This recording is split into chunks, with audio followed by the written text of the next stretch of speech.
Senwa, the radio conflict management. Yeah, for me, I just have one small contribution to make, and it's about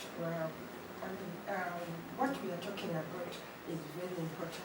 But what I also want to add, let us see how we can incorporate gender-based violence, because that is also at the root of what is happening. And it's also right from the top. When we have lawmakers referring to their colleagues as bonga points, then what is the person at the grassroots going to think when, because somebody is our women representative, the others are calling a bonga point. And then the issue of what he has talked about, somebody at the grassroots having, getting telephone call from the biggest shot around. And then when there is something, what happens? I'm sure we know that is when women are harassed, that is when rapes occur, just because of that mob justice. So I was thinking, if we can think about how we incorporate issues of gender-based violence, because the other aspect of gender participation is already being covered, but I've not heard about gender-based violence. Thank you. No, I guess. My name is Caroline again, Kirote. Kenya Daima campaign was formed. It was an initiative by the private sector. It was formed in 2012, just before the previous elections. Why it was formed is because based on the 2007 and 8 post-election violence, business was really affected, and that led to a very unstable economy. So in 2012, what the business community said, let's not wait and see for what happened previously. Let's be proactive and do something to prevent a recurrence of the post-election violence.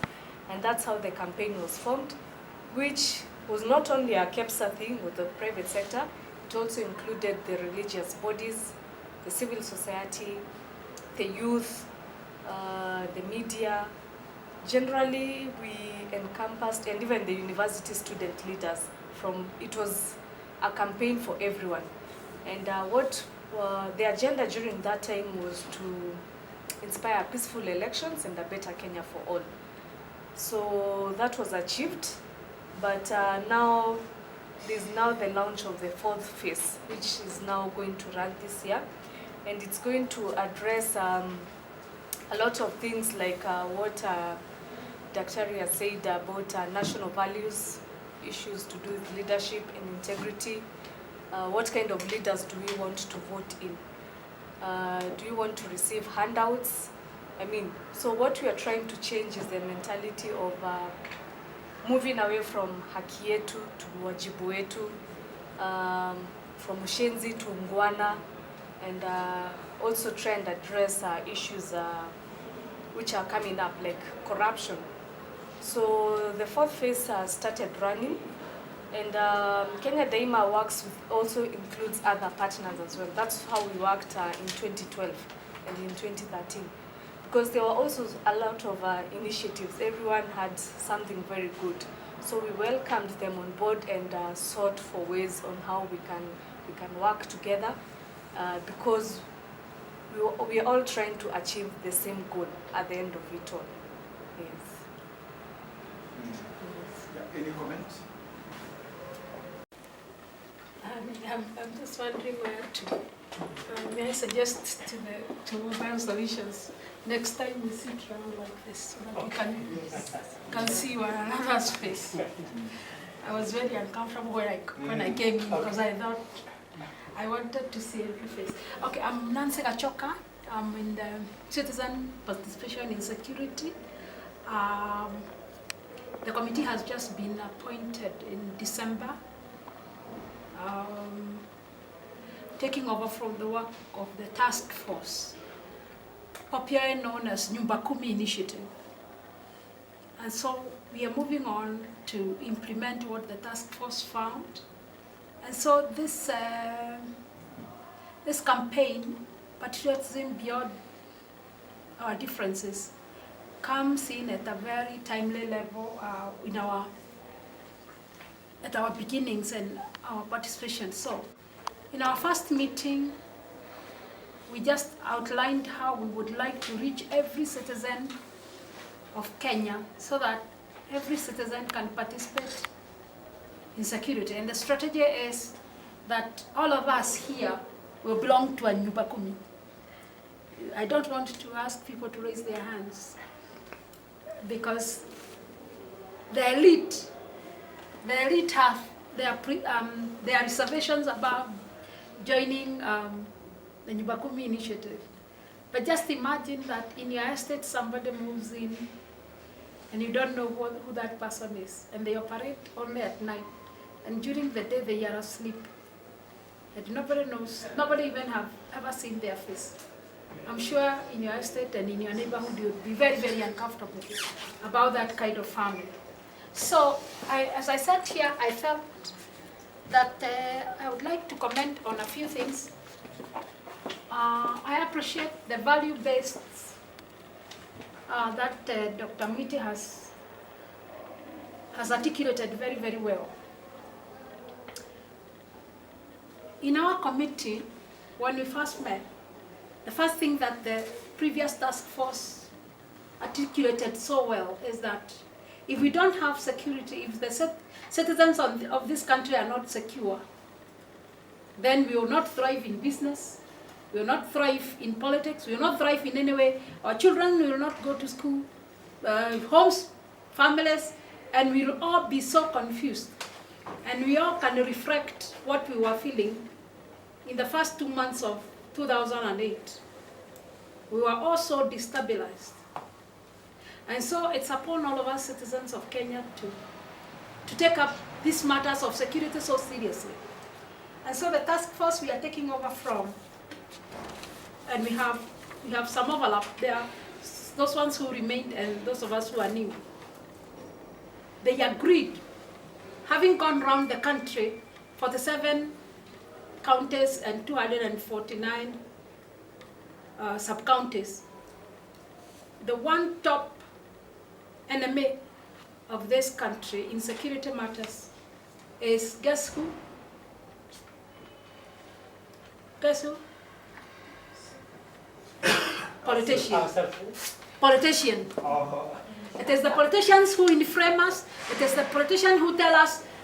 It is the politician who tells us that they can give us everything, and so whatever they say, we are sycophants. We follow them blindly, and we defend them. And so, this country, we need to do something. So, this campaign on patriotism beyond differences is very appropriate for us, because we would like to go and preach patriotism so that we are not choosing leaders who do not have ethics, who are not patriotic themselves, who are having everything for their stomach.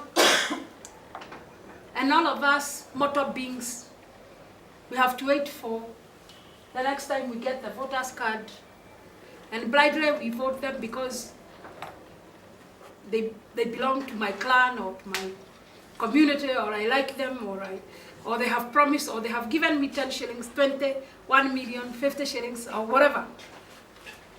I also like the other value that Dr. Mwiti discussed about thrift. This country, we have been driven by so much greed. And so we have thrown out patriotism because we want everything for myself.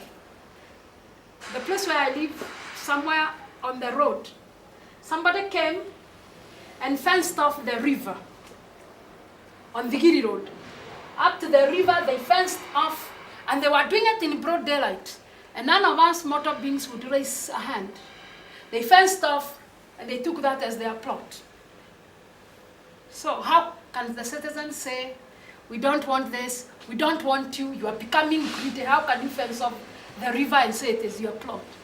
But you don't have a system, and neither are we patriotic, and neither is there a system where we can say, stop, this is greed, what are you doing? 30 meters from the river, you cannot take. But you see, we don't have a system like that. and we are not patriotic enough, and we don't want to go there and say haki yetu, and you don't know who this person you don't know who the person is. The person could be having a gun or gangs, and you don't want them to come to your house in the night. So we are a country that is so shackled by greed, by lack of thrift, lack of values, and we are so emasculated because where do you report that kind of a thing? Luckily, yesterday, the people called NCA came and put a whole red mark and wrote NCA, remove. And as I was driving home, I said, thank God, hallelujah. Thank God that somebody has seen the pain we have gone through the last 2 weeks. So, this campaign is timely. Very, very timely. And I want to take another word, immediacy. I feel like we should have done it yesterday, this campaign. I feel like it will take too long.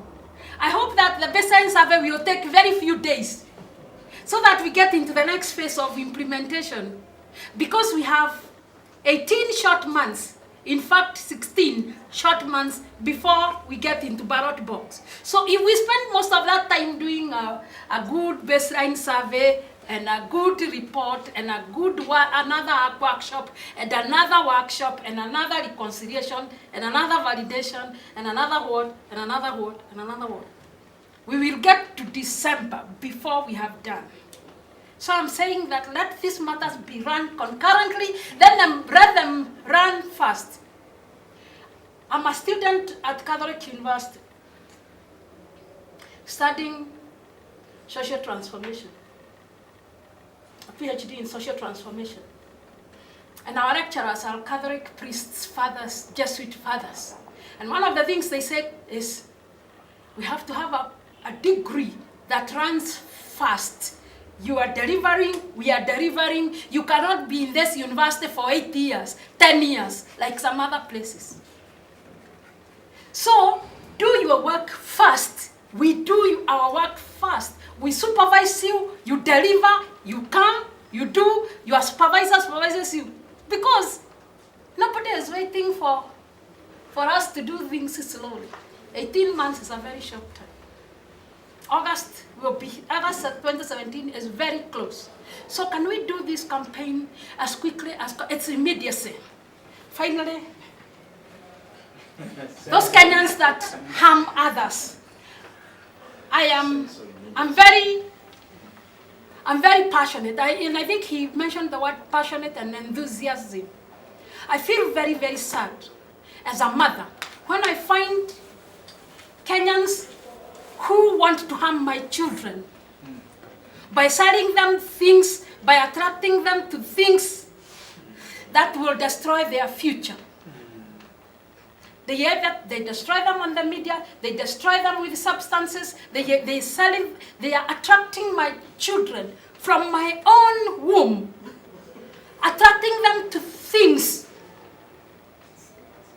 of greed, buy another bigger car, like the hammer, buy another bigger car, drink this, do this, marry this, those values. I think we should go, all parents, any parent, with the pain of youth being taken away. So I appreciate again that this campaign will do so much more informing the youth.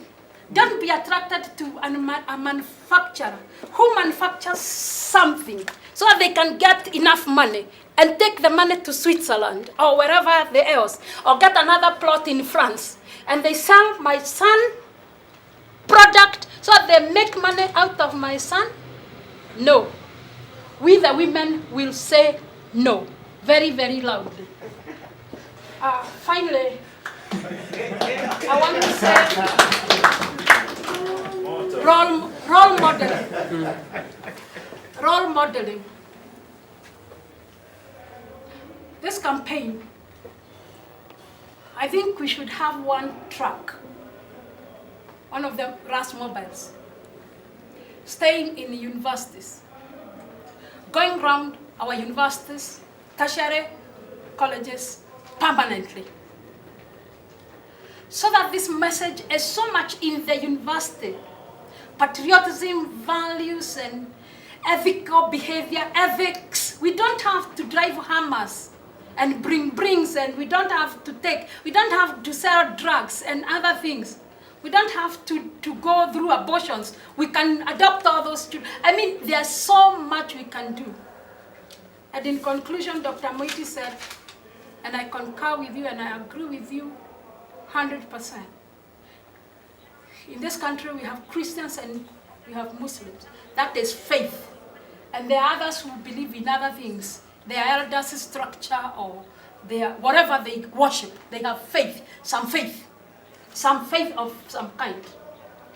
Let that faith add goodness. Let that faith add knowledge. Let that faith have self-control. Let that faith teach perseverance. Let that faith teach godliness. Let that faith teach brotherly kindness. Let that faith teach love. And so I feel very honored and privileged. I'm in the right place. For the longest time, over 20 years, I did community participation and poverty issues. And now doing social transformations. And I feel this is the right. We will partner, and I want to appreciate my chairman. He thought I could represent him in this committee. Thank you very much. Yes, Priscilla Kariuki, University of Nairobi. I was just going to enhance. Person is knowledgeable and is intelligent. That I have to, to convince myself. Is this individual, really, does he or she know exactly what he wants to do? Then the feelings that I have for this person. Do I trust this individual? Is he trustworthy? Whom is he going to, talk about when he goes to that August house? Only about himself, his clan, his family, and so on. The whole issue about trustworthiness. Then my behavior will be guided by those two. Do I vote for this person?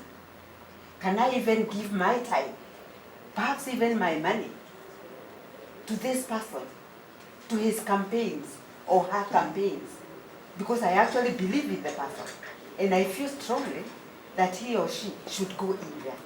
Those three must be consistent. And that's what I tell the students there. When they are going to vote, look at these things. And if there's no consistency, then don't vote for the person. Because it will just give you a lot of dissonance in your own head. And this person does not necessarily have to come from wherever. This person is going to represent you and all of us. So the issue of tribe, the issue of ethnicity should probably not be there. Because they are going there to speak, and there are very many, tribes that are in that place. Just yesterday, the CS, Mr. Kaiseri, was on television. And they were talking about terrorists. And some terrorists had been killed. And someone, I think, had asked the tribe of the terrorists who had been killed. And he came out with some anger. What does it matter? This person is a terrorist. So why are we looking for his tribe or his ethnicity? Does it really matter? Or are we dealing with people who are, disturbing us and making life difficult for us? So if we start unpackaging and analyzing, where they come from, are we going to get to the goal? When we are teaching modeling, and Dr. here knows, I keep asking students, whom would you like to model after in this society? Who are your role models? Would you lie to get money in order to do something for so and so? Then they say actually they would lie. Then I ask why? Because there are so many liars. Look at so and so, and they give names. Because the names are there. I'm sure you also know a few. The person dresses this way, flamboyantly and so on, drives huge, a huge car and so on. and has had far less education than you're giving us here. So even if I don't come 2-3 times, what does it matter? Because at that point I'm complaining that attendance is low. And now they are saying, that they can actually do away with even this education. Because there are people in that society, in our society, who are making it through lies, through deceit, and so many other vices and deviant behavior, and they are okay. We are behaving as if this is okay. Isn't that how we are behaving? We are not complaining. So the students, I feel so badly for them, because they are the future of this place. And yet this is the way they are thinking, that they could actually lie, cheat. At that time I am angry because I may have found them cheating in an exam. These huge telephones that people are carrying around, it cannot actually fit in the pocket. It is there near the booklet which the person is writing, and they are actually copying from Google. Imagine this.